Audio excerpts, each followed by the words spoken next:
Oh my gosh. Back in my youth, before I was assigned royal scientist, I was but a royal mage. It was a family lineage for Elons. When I discovered how to convert Hotland's magma into electricity, it was possible to power abandoned human appliances found in Waterfall. From then on, the family position became that of science. But the lineage ended with me. It was when the Dreamer children died. From Azrael's dust laid a red human soul. From Azrael leaving with it, I figured the barrier utilized soul power.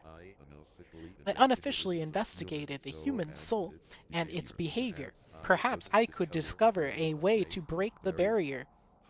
However, as more human souls came into the king's possession, I noticed something peculiar. The red soul was completely impervious to damage, and unlike the other human souls, which would show signs of damage upon taking its internal substance. As the soul power experiment came and to an inclusive close, I had to know how resistant to change the red soul was. My time of falling was coming close. With what little mortal life I had, I resigned from my position, took the red soul with me to the core, and clutching it in my grasp, leaped into the ozone below. Within mere moments, I felt myself being scattered and shattered, and yet my grasp on the soul had not loosened. It was only when my mind began to rip apart did I decide to release. And here I was, surrounded by and surrounding everything and nothing.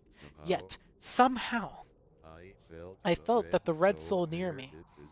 It is always near, despite being able to reconstruct a new residence here. Despite being able to reform my mind into one essence, I could never escape.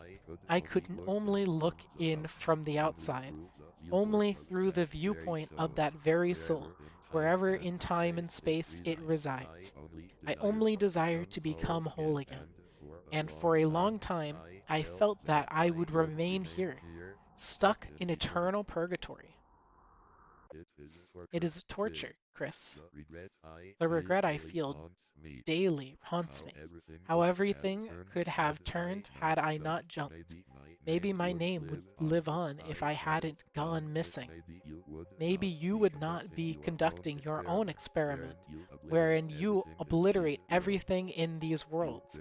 You barely even considered a more tame route, and all the while filming your findings. How sadistic. Oh my gosh, he has the Spampton eyes. Perhaps we are much the same. Flame, may your followers guide you to oblivion.